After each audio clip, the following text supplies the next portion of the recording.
صدیوں سے آسمان کا ایک خاموش مسافر ہے چاند۔ اس نے زمین پر فرعونوں کے عظیم و شان محل کو بنتے ہوئے اور پھر وقت کی دھول میں مٹتے ہوئے دیکھا ہے۔ وہ ہر دور کا، ہر کہانی کا، ہر آنسو، ہر مسکراہٹ کا خاموش گواہ رہا ہے۔ یہ ہر اس مسافر کا رہنما رہا ہے جس نے ریگستان اور سمندروں میں اس کی روشنی سے راستہ پایا۔ ہزاروں سالوں سے یہ انسانیت کا ہمراز ہے، ہمیشہ ایک جیسا، مکمل اور اپنی جگہ پر قائم۔ اور ان ہزاروں سالوں میں اس نے کبھی اپنا اصول نہیں توڑا، اپنی منزل نہیں بدلی۔ وہ فطرت کے اس عظیم و شان قانون کا پابند رہا ہے جسے اللہ نے مقرر کیا ہے۔ لیکن تاریخ میں ایک رات ایسی بھی آئی جب اس صدیوں کے گواہ کو خود گواہی دینی پڑی۔ ایک رات جب اسے اپنی صدیوں کی خاموشی توڑنے کا حکم ملا۔ ایک رات جب وہ صرف ایک آئینہ نہیں رہا بلکہ خود ایک پیغام بن گیا۔ ایک رات جب اسے خاموش مسافر نہیں بلکہ معجزے کا مرکز بننا پڑا۔ اور ایک رات جب اس کی پیشانی پر اللہ کی پاور کی عظیم ترین نشانیوں میں سے ایک نشانی انسکرائبڈ ہونے والی تھی۔ آج ہم کوئی عام واقعہ ڈسکس نہیں کریں گے یا کسی بادشاہ یا سلطنت کی داستان نہیں سنیں گے۔ آج ہم اس رات کی داستان سنیں گے جب مکہ کے سرداروں نے زمین سے آسمان کو چیلنج کیا اور آسمان نے اللہ کے حکم سے اس چیلنج کا ایسا جواب دیا جس نے انسان کی عقل کو حیران کر دیا۔ ہمارے اس دور میں جب سائنس اینڈ ٹیکنالوجی نے بہت ترقی کر لی ہے تو کچھ لوگوں کے ذہن میں یہ سوال آ سکتا ہے کہ کیا ایسا ہونا عقلی طور پر ممکن ہے؟ کیا اس کا کوئی سائنٹیفک پروف موجود ہے؟ تو سب سے پہلی بات یہ سمجھنا ضروری ہے کہ معجزہ یا میریکل کہتے ہی اس چیز کو ہیں جو انسانی عقل اور سائنس کے قانون سے اوپر ہو۔ اگر کوئی چیز سائنس کے اصولوں سے ثابت ہو جائے تو وہ معجزہ نہیں رہتی بلکہ ایک سائنٹیفک حقیقت بن جاتی ہے۔ معجزات پر ایمان لانا دراصل اللہ کی قدرت پر ایمان لانا ہے۔ جو ذات اس پوری کائنات کو ایک کن کہہ کر بنا سکتی ہے، اس کے لیے کیا چاند کے 2 ٹکڑے کرنا کوئی مشکل کام ہے؟ مذہب یا ریلیجن میں کچھ ایسی باتیں ہوتی ہیں جو انسان کی عقل اور سائنس کے لوجک کے بالکل خلاف لگتی ہیں۔ نارمل سوچ والا انسان انہیں سمجھنے کی کوشش کرتا ہے اور کنفیوز ہو جاتا ہے، لیکن اصل میں یہ چیزیں ایمان کا امتحان ہوتی ہیں۔ اللہ تعالیٰ کبھی کبھی اپنے پیغمبروں کو ایسے معجزات دیتا ہے جو انسان کی سمجھ سے پرے ہوتے ہیں۔ یہ معجزات اللہ کی قدرت، اس کی طاقت، اس کے ثبوت ہوتے ہیں اور یہ دکھاتے ہیں کہ سائنس اور لوجک کی ایک لمٹ ہے اور اس لمٹ کے آگے صرف اللہ کا نظام چلتا ہے۔ جیسے ابراہیم علیہ السلام کا وہ واقعہ جب ان کی قوم نے انہیں جلتی ہوئی آگ میں ڈال دیا تھا، لیکن اللہ نے ترنت آگ کو حکم دیا، اے آگ ابراہیم پر ٹھنڈی اور سلامتی والی بن جا، اور آگ نے انہیں کچھ بھی نقصان نہیں پہنچایا۔ یہ واقعہ سائنس کے حساب سے ناممکن لگتا ہے لیکن اللہ کے حساب سے ممکن ہوا۔ پھر موسیٰ علیہ السلام کو دیکھیے، اللہ نے انہیں بہت معجزات دیے تھے، جیسے ان کی عصا، ان کی چھڑی کا سانپ بن جانا، یا وہی چھڑی جب سمندر پہ ماری تو سمندر کا 2 حصوں میں تقسیم ہو جانا اور بنی اسرائیل کا اس راستے کو پار کر لینا۔ یہ واقعہ انسان کی سمجھ کے بالکل باہر تھا۔ فرعون اور اس کی فوج تو ڈوب گئی لیکن موسیٰ علیہ السلام اور ان کی قوم حفاظت کے ساتھ نکل گئی۔ ایسے ہی عیسیٰ علیہ السلام کو اللہ نے عظیم معجزات عطا کیے۔ اللہ کے حکم سے وہ اندھوں کو دیکھنے کی پاور دیتے تھے، بیماروں کو شفا دیتے تھے اور یہاں تک کہ اللہ کے حکم سے مردوں کو زندہ کر دیتے تھے۔ لوگ حیران ہو جاتے تھے کہ یہ سب کیسے ممکن ہے، لیکن یہ سب اللہ کی قدرت تھی جو عیسیٰ علیہ السلام کے ذریعے ظاہر ہوتی تھی۔ سلیمان علیہ السلام کو اللہ نے ایسے معجزات دیے تھے جو کسی اور کو نہیں ملے۔ ان کے پاس جنات اور ہواؤں پر کنٹرول تھا۔ ہوا ان کے لیے ایک ہائی سپیڈ ٹرانسپورٹ بن جاتی تھی، جہاں وہ جانا چاہتے تھے انہیں لے جاتی تھی۔ جانور اور پنچھی ان کی زبان کو سمجھ کر بات کرتے تھے۔ قرآن میں ذکر ہے کہ سلیمان علیہ السلام نے ملکہ بلقیس کا عرش ایک پلک جھپکتے ہی اپنے پاس منگوا لیا تھا۔ یہ سب انسان کے لیے سوچنے والی بات ہے کہ اللہ اپنے بندوں کو کیسا علم اور قدرت عطا کرتا ہے۔ داؤد علیہ السلام کو دیکھیے، اللہ نے انہیں بہت خوبصورت آواز دی تھی۔ جب وہ زبور پڑھتے تھے تو پہاڑ اور پرندے ان کے ساتھ تسبیح کرتے تھے۔ اسے ایک بار اور سنیے، جب وہ زبور پڑھتے تھے تو پہاڑ اور پرندے ان کے ساتھ تسبیح کرتے تھے۔ تو یہ کوئی عام بات ہے؟ بے شک یہ ایک بہت بڑا معجزہ ہے۔ اور ان کے ہاتھ میں لوہا موم کی طرح نرم ہو جاتا تھا جس سے وہ ضرورت کے حساب سے آرمر اور ہتھیار بناتے تھے۔ اور یونس علیہ السلام کا واقعہ یاد کیجئے، جب ان کی قوم نے انہیں جھٹلایا، ان کی بات سننے سے بالکل منع کر دیا تو وہ غصہ ہو کر انہیں چھوڑ کر چلے گئے، اور پھر ایک مچھلی نے انہیں نگل لیا، اور پھر سمندر کی گہرائیوں میں اندھیروں میں بھی اللہ نے ان کی دعا قبول کی، لا الہ الا انت سبحانک انی کنت من الظالمین، اور پھر مچھلی نے انہیں زندہ واپس سمندر کے کنارے پر نکال دیا۔ یہ اللہ کا ایک بہت بڑا معجزہ تھا۔ اور صالح علیہ السلام کو بھی یاد کیجئے، ان کا وہ واقعہ جب انہوں نے اپنی قوم کو دعوت دی تو ان کی قوم نے عجیب و غریب فرمائش کی کہ اس چٹان کے اندر سے ایک زندہ اونٹنی نکال دو تو ہم یقین کر لیں گے کہ آپ واقعی اللہ کے پیغمبر ہیں۔ تو انہوں نے اللہ کے حکم سے اس پہاڑ سے ایک زندہ اونٹنی نکال کر دکھائی۔ یہ ان کی قوم کے لیے ایک امتحان تھا، لیکن انہوں نے اونٹنی کو مار دیا اور اللہ کا عذاب ان پر نازل ہوا۔ اسی طرح نوح علیہ السلام کا قصہ بھی ایک عظیم معجزہ ہے۔ جب انہوں نے اللہ کے حکم سے ایک بہت بڑی کشتی بنائی اور جب طوفان آیا تو ان کی کشتی پر صرف ایمان والے بچے اور باقی دنیا اللہ کے عذاب میں ڈوب گئی۔ تو یہ سب واقعات صرف کہانیاں نہیں ہیں بلکہ اللہ کی قدرت کے نشان ہیں۔ یہ ہمیں یاد دلاتے ہیں کہ انسان کی سائنس اور لاجک کی ایک لمٹ ہے اور اس لمٹ کے آگے صرف اللہ کا نظام چلتا ہے اور وہی اصل حقیقت ہے۔ ہمیں یاد رکھنا چاہیے کہ اللہ تعالیٰ معجزات اس لیے نہیں دکھاتا کہ وہ سائنس کی کتابوں میں ثابت ہو سکے، بلکہ اس لیے دکھاتا ہے تاکہ لوگ اس کی قدرت کو پہچانیں اور اس کے نبیوں پر ایمان لائیں۔ تو چلیے اب اپنی کہانی پر آتے ہیں۔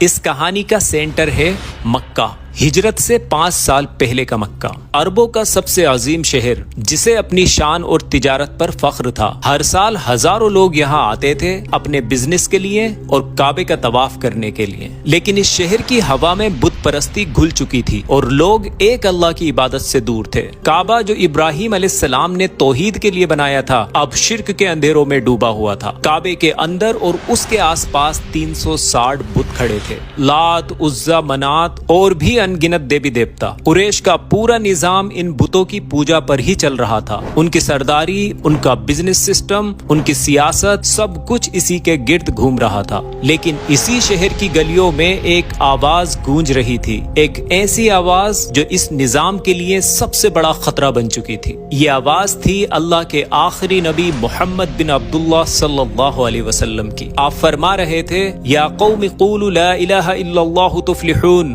اے میری قوم کہہ دو کہ اللہ کے سوا کوئی معبود نہیں ہے، تم کامیاب ہو جاؤ گے۔ یہ صرف ایک جملہ نہیں تھا، یہ ایک انقلاب تھا۔ اس ایک کلمے میں قریش کی سرداری کے تاج کو گرا دینے والی قوت تھی۔ یہ ابو جہل کے تخت پر سیدھا حملہ تھا، یہ ولید بن مغیرہ اور ابو لہب کے تکبر پر کھلا تماچا تھا۔ یہ ان کے تجارتی فائدے جہاں بتوں کے نام پر تجارت ہوتی تھی اس کے لیے سب سے بڑا خطرہ تھا۔ قریش سمجھ گئے کہ یہ آواز اگر اور گونجی تو ان کے بزرگوں، ان کی سیاست اور ان کا پورا اکنامک سسٹم گر جائے گا۔ اس لیے انہوں نے نبی کریم صلی اللہ علیہ وسلم کو ہر طرف سے روکنے کی کوشش کی۔ کبھی دولت کا لالچ دیا، کبھی دھمکی دی، کبھی ظلم کیا، لیکن جب کچھ کام نہ آیا اور ان کی ساری طاقتیں بے اثر ہو گئیں تب انہوں نے ایک نیا طریقہ اختیار کیا، بحث اور پوائنٹ لیس آرگیومنٹ کا۔ جیسے آپ صلی اللہ علیہ وسلم سے عجیب و غریب سوال کرنا، ایسے معجزات کی ڈیمانڈ کرنا جو ان کے لیے صرف مذاق تھا، اور یہ ان کا نیا ہتھیار بن چکا تھا نبی کریم صلی اللہ علیہ وسلم کی دعوت کو دبانے کے لیے۔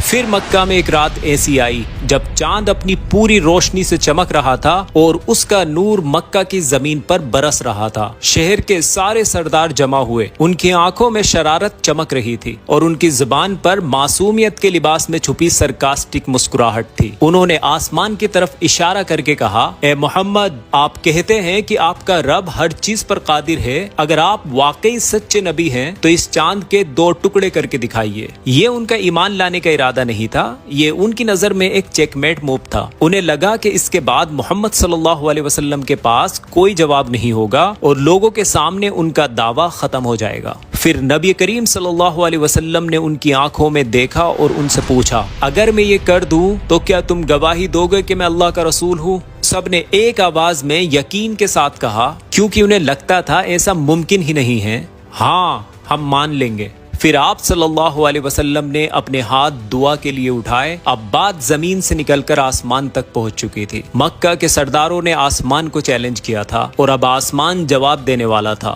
وقت جیسے رک گیا، ہوائیں تھم گئیں، مکہ کی گلیوں کا شور گہری خاموشی میں بدل گیا، سب کی پلکیں جھپکنا بھول گئیں۔ نبی کریم صلی اللہ علیہ وسلم نے دعا کے بعد اپنی انگلی چاند کی طرف اٹھائی اور اللہ کے حکم کن سے وہ عظیم سیلیسٹیل باڈی پھٹ کر 2 حصوں میں تقسیم ہو گیا، جیسے کوئی مٹی کا پیالہ ٹوٹ کر بکھر جائے۔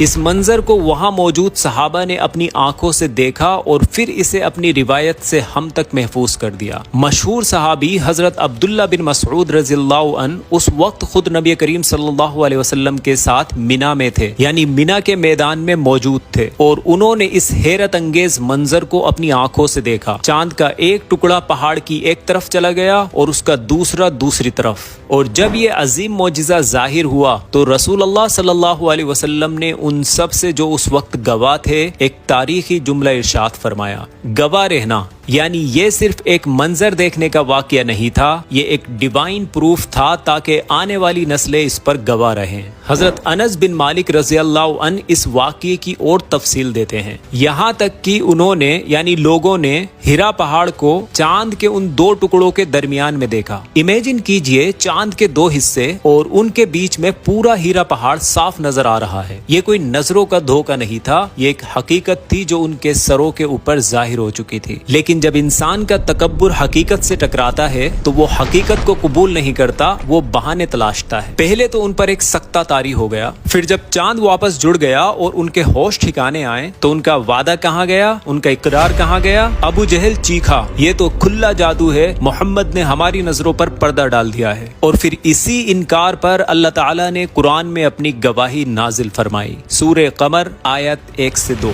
قیامت قریب آ گئی اور چاند پھٹ گیا، اور اگر وہ کوئی نشانی دیکھتے ہیں تو منہ پھیر لیتے ہیں اور کہتے ہیں یہ تو مستقل جادو ہے۔ اللہ نے ان کے دلوں کا حال کھول کر رکھ دیا۔ انہوں نے بہانہ بنایا، ٹھیک ہے مانا اس نے ہم پر جادو کر دیا، لیکن یہ پوری دنیا پر تو جادو نہیں کر سکتا۔ باہر سے آنے والے قافلوں کا انتظار کرو اور ان سے پوچھنا کہ کیا انہوں نے ایسا کچھ دیکھا ہے۔ دن گزرے، جب دور دراز سے سفر کر کے قافلے مکہ پہنچے تو ان سرداروں نے ان سے پوچھا، کیا تم نے اس فلاں رات آسمان پر کوئی عجیب چیز دیکھی؟ ہر طرف سے ایک ہی آواز آئی، ہاں ہم نے اس رات چاند کو دو الگ الگ حصوں میں دیکھا تھا۔ اب ہر گواہی ان کے خلاف جا چکی تھی، لیکن جسے نہیں ماننا ہوتا اس کے لیے 1000 دلیلیں بھی بیکار ہیں۔ انہوں نے اپنے آخری اور سب سے کمزور بہانے کا سہارا لیا اور کہا، لگتا ہے ابو طالب کے بھتیجے کا جادو اب پوری زمین پر چلنے لگا ہے، اور وہ اپنے کفر پر قائم رہے۔ یہ داستان یہاں ختم نہیں ہوتی، اس کا اصل پیغام اب شروع ہوتا ہے۔ آخر اس عظیم و شان معجزے کا مقصد کیا تھا؟ پہلا مقصد یہ اللہ کی طرف سے اپنے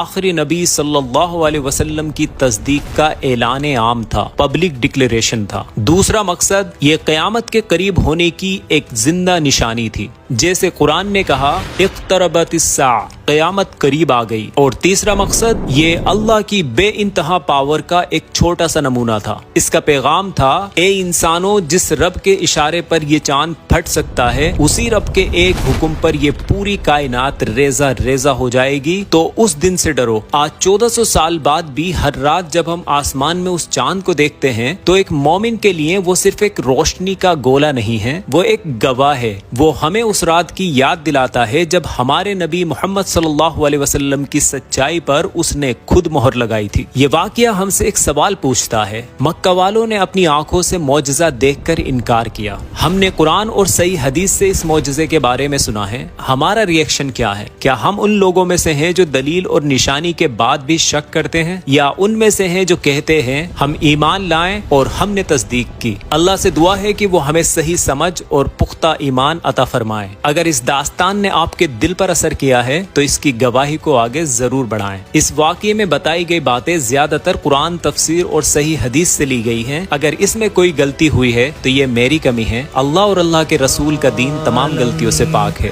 ستاروں سے یہ چاند کہتا ہے ہر دم، تمہیں کیا بتاؤں، وہ ٹکڑوں کا عالم اشارے میں آقا کہ اتنا مزہ تھا کہ پھر ٹوٹ جانے کو جی چاہتا ہے۔